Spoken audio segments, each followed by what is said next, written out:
মানে এই আলোটাকে বলা হয় গোল্ডেন আওয়ার। আমাদের সেকেন্ড প্লেসে চলে যাব। আসসালামু আলাইকুম, আমি আলিফ চলে আসলাম আরো একটি ভ্লগ নিয়ে। আজকে আমি মূলত কিছু প্লেসের ছবি তুলবো আর সেগুলো আপনাদের সঙ্গে শেয়ার করব। আমরা আমাদের প্রথম প্লেসটা ঠিক করছিলাম লালনসা সেতুতে। এটার নাম লালনসা সেতু হলেও অনেকেই পাকশি ব্রিজ বলে চিনে থাকে।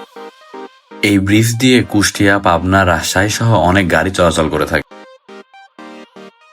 লালনসা সেতুর উপরে আমরা কিছু ছবি তুলবো, এগুলো আপনার সঙ্গে তুলে ধরবো। আর মুভি আর আমার মনে হয় ঈশ্বরটিতে এমন কেউ নেই যে লালনসা সেতুর উপরে পিকচার তুলে নাই। আমরা বাসায় থেকে বের হতে একটু লেট করাই আলো অনেকটাই কমে আসছিল, এই জন্য আমি খুব নার্ভাস ছিলাম যে আমাদের ছবি কেমন হয়। অলরেডি আলো অনেক কমে গেছে, তো এটার জন্য কি কোনো সমস্যা হবে নাকি? ক্যামেরাতে অত সমস্যা নাই, কিন্তু ফোনে যদি তোলা হয় একটু আর্লি আসাটা অনেক বেটার। যারা ফোনে ছবি তুলবে ক্যামেরার ক্ষেত্রে খুব একটা সেন্সর বড় হয়, তো খুব একটা সমস্যা হয় না। এই আলোটাকে বলা হয় গোল্ডেন আওয়ার। তো ছবিতে অটোমেটিক একটা ভালো গোল্ডেন কালার আসে, দেখতে সুন্দর লাগে। এটা অনেকে এইটা ক্যাপচার করার জন্য পরিশ্রম করে, তো আমরা লাকিলি এই টাইমটায় আসতে পারছি। কথাগুলো শুনে একটু হলেও ভালো লাগলো, কারণ আমরা অলমোস্ট রাইট টাইমে আসছি। এখানে প্রায় আমরা অনেকক্ষণই পিকচার তুলি এবং এখানকার ছবিগুলো ঠিক এমন আসছে।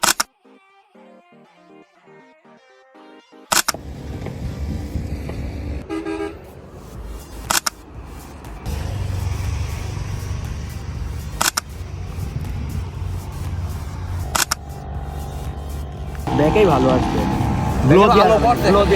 আমরা আমাদের সেকেন্ড প্লেসে চলে যাব। সেকেন্ড প্লেসটা আসলে মনি পার্কে।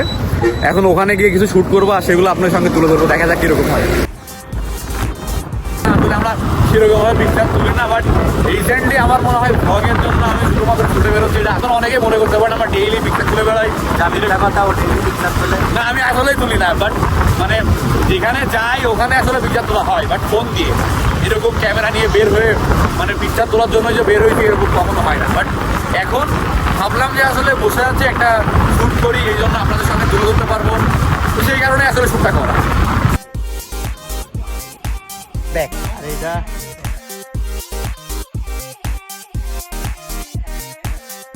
জন প্রতি 40 টাকা করে টিকিট করে আমরা ভেতরে প্রবেশ করি।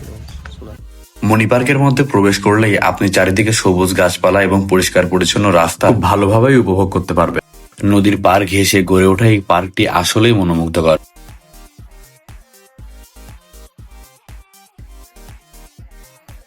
পার্কটা আসলে অনেক বড় ছিল না, বাট যতটুকুই ছিল খুবই সুন্দর, গোছানো এবং পরিষ্কার পরিচ্ছন্ন ছিল। আমার কাছে পার্সোনালি এই জায়গাটা অনেক বেশি পছন্দ হয়েছিল, এই জন্য আমি এখানে দাঁড়িয়ে ফটোশুট শুরু করে দিই।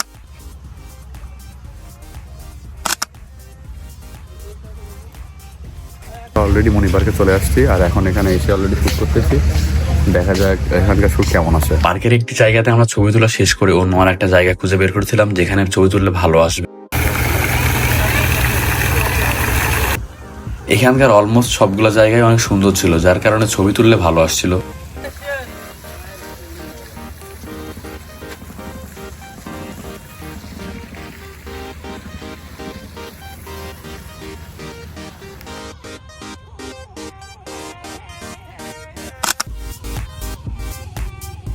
আজকের ফটোশুট এখানে শেষ হয়ে যায় আর আজকের ভিডিওটা এই পর্যন্তই।